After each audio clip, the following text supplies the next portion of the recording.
Well, Dave, thanks for joining us. It's been quite an unusually quiet period for County over the new year. Over 2 weeks without a game before Tuesday. Probably the longest break you'll get between now and the end of the season. Was it helpful to have that time with the players? What have you been able to work on? It has been helpful. It's been an opportunity for us to, I suppose, reinforce the principles we've spoken about since we came in. What we wanted to try and do, knowing that it was a quiet period, was use it as an opportunity to not relax, if you like, but to sort of overload the players and get them into a position where they're more used to the demands that we want to place on them in terms of how we want to play, so that at the back end of the season that helps us. You don't normally during a season get an opportunity to do that. It's normally something that you need to bed down in pre-season, which wasn't the case with us obviously coming in. So to get that opportunity now at what is normally a busy part of the year has been massively beneficial. One area you have been more busy in over the last 3 weeks has been the transfer market. We spoke about Ryan Johnson on Tuesday, but just a word if you can on the three players that have left the club: Zeki Friars, Will Fish, Arjan Reiki, and the decisions taken there. Yeah, listen, it's always tough when players have to leave the club. I think I've come in and inherited a squad which is a strong squad, a squad that, in fairness, is a little bit unbalanced. And at times, there are some players that you can move on, that want to move on in terms of playing regular football. There are some players that are happy being part of the squad and fighting for their places. In those three in particular cases, there were, I suppose, from a club perspective, there were get-outs, if you like, and there were three lads that weren't massively involved in the first team setup. So all different. I think with Will and with Arj come in as young players into a difficult situation, a team that's major hopes of getting promoted from this league. Always going to be tough for them to sort of, I suppose, get their opportunities, but as young players they will without doubt benefit from any loan that they have. But both really good lads, I hope and think how they are technically are both going to have really, really good careers, but circumstances sort of went against them a little bit, especially in Will's case with the amount of centre-backs we had in.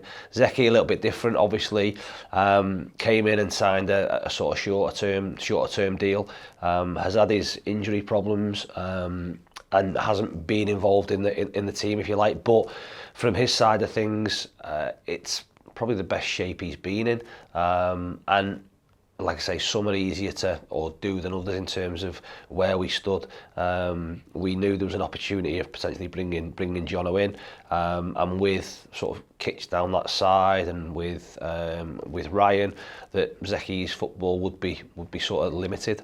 So like with all three of them, we hope that they go on, and wish them the best of luck with their careers. If we can help out in any way, we will.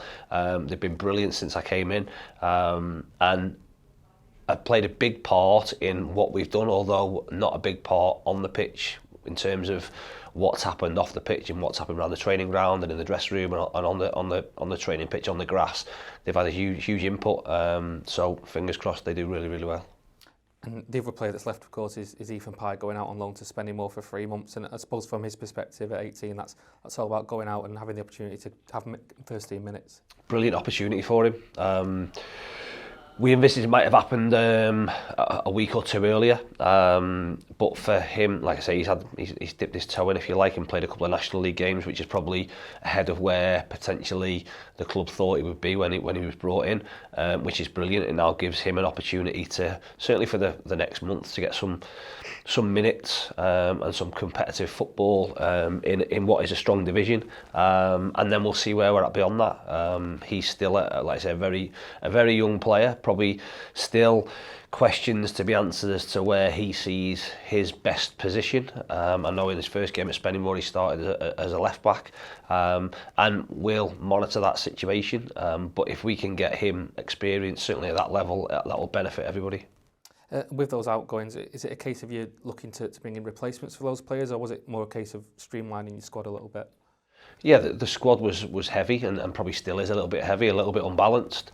We need to be careful. We're we're in strange times. Normal circumstances within a squad is now altered in the fact of COVID and what that can bring, and what effects that can have in terms of numbers. We're in a good place in terms of injuries. Only Ben, and he's back on the grass. Even if it's only back on the grass in terms of walking, and he's a bit of time away.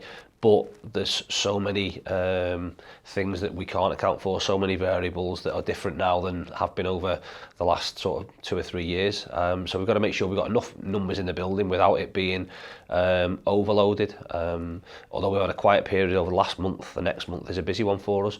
And getting through those games and having enough depth and enough quality to make sure that we continue with the results we've had is massively important.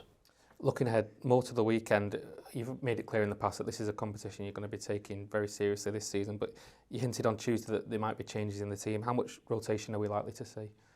Yeah, there'll definitely be changes, but it still doesn't alter the fact that we want to win the game. Some players have had to be more patient than others, waiting for opportunities. There will be changes, but the team that we put out will be a really strong one, and probably every single player in the team would knock on my door quite happily and say that they should be starting in the game that we play next Tuesday. It's important from my perspective and from their perspective that they don't tell me that, they show me that, and we'll see that on Saturday. I still expect to see, we always speak about it, a better version of us. So a better version of us, regardless of what team it is, needs to be a better version than us on Tuesday night at Altrincham, and hopefully that'll be the case. It kind of leads me into my next question, really. You have had quite a fairly settled side lately. So in terms of the players that do come in on Saturday, what are you wanting to see from them in order for them to stake their claim in the first team? Exactly the same as what they've showed me every day in training, and exactly the same what they showed me every time they've had an opportunity. So we have hopefully a little bit of an identity about us in terms of how we want to go about things, in terms of our intensity that we'll play at, getting bodies forward, an expansiveness, but also ruthlessness. All of those things. It will be a different challenge on Saturday, because we may come up against a team that may defend in a little bit unfamiliar fashion than what we've been used to. But we've got to, like I say, make sure that we take care of our stuff and control the things we can control as we would do in any normal league game. And if we do that, then I'm sure we'll be fine. Just in terms of Larkhall, I mean, I imagine it's more difficult to analyse a team that low down when you don't have access to the amount of data that you probably would for a National League game, for example. But what can you tell us about them and the threats that they might pose on Saturday? Yeah, it is more difficult. But regardless of who we're playing, what we're playing, it really doesn't make a great deal of difference. We're playing a team that is levels below us, who are coming to our ground to play in a big stadium in front of a good crowd, and without doubt they'll want to thrive in that occasion. So levels doesn't make a difference. They will be here to not only enjoy the day, but want to cause an upset. So regardless of what we do tactically against them, we've got to match what they want to give, and we've got to make sure that we show them the respect that they deserve, which we will. We've watched games of theirs, as many as we can, and we'll go through the same process in terms of our meetings, defensive, attacking meetings, to deliver information to the players.